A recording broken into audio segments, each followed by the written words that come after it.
If you want to go into project 2, what we're going to do is copy project 1. So what I want to do is keep these separated, and to do that, it would be a really easy thing to take project 1, right click on it, and duplicate it. And this is going to be project 2. Just rename it. And you can also rename the Unity asset in here, the scenes name. Okay, just by going in here.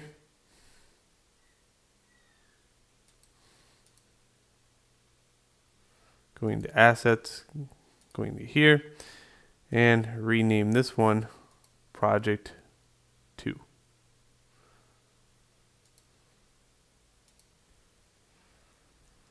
Good. And then when you want, you can go into Unity, open project, open other, and I'm going to open project 2 up.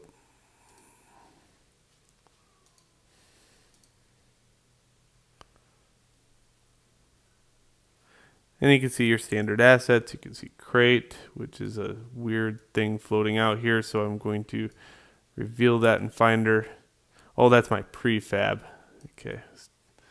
Prefab should go within the assets. So I'm going to stick that in here. And I could stick it within the prefab directory. So you should always keep very organized. Should have got that before. So now this is what you have. For project 2,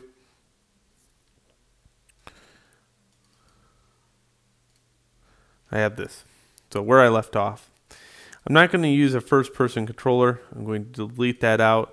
And for this camera, I want to set it off a little bit and then up.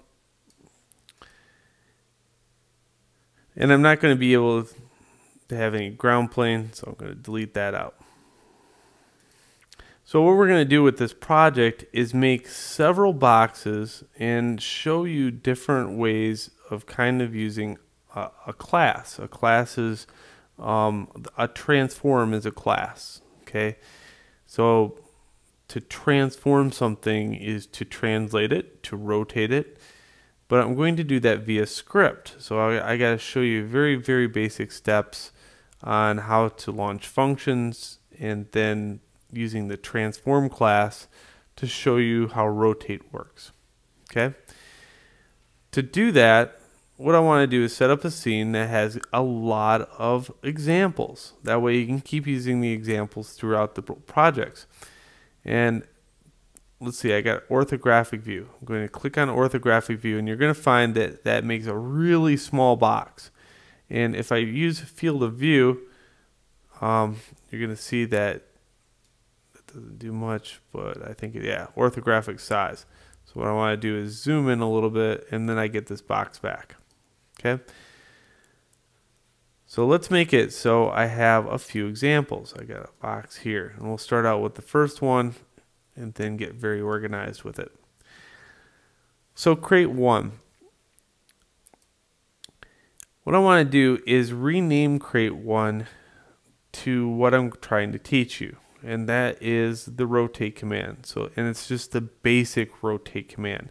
So we're going to name this one transform, okay, capital rotate, and get in the habit of doing this. If I label something, I'm going to have a naming convention from now on. I'm going to try to keep to that. So transform, capital rotate, then enter.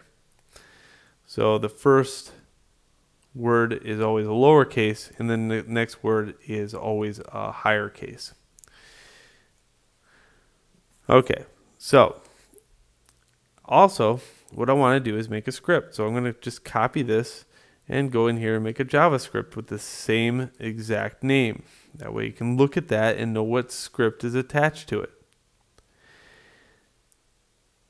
And then I'm going to edit this script. So this is a function update, and update happens every frame. Okay, so if this is driven upon frame, that means it's reliant on machine speed. Okay, So just kind of keep that in the back of your head. So the first thing we're going to do is transform this. Okay, and you know you have it right because it turns orange. So I'm going to transform this, period. I'm going to rotate it. And then I'm going to rotate it in an axis. And that axis is based upon X, Y, and Z. So in this case, I want it to spin in X. So I'm going to put a 1 in X. And I'm going to put a 0 in Y and a 0 in Z. And then I'm going to put semicolon out there. Just like that. And I'm just going to save this out. Alright, so it works like this. I have my transform rotate. And if I want this on there, I can go here and click and drag and hit continue. It says losing prefab, and you will lose a prefab if you attach a script to it. So you have to remake your prefab if that's the case. Alright, if I hit play, it does this. So it's rotating, but if you look at it, it's rotating upon an axis that got trapped in Maya. And another thing is it's got gravity. So let's get rid of the gravity. We don't want that. Let's not use gravity and actually get rid of rigid body altogether. So that way it doesn't fall to the ground.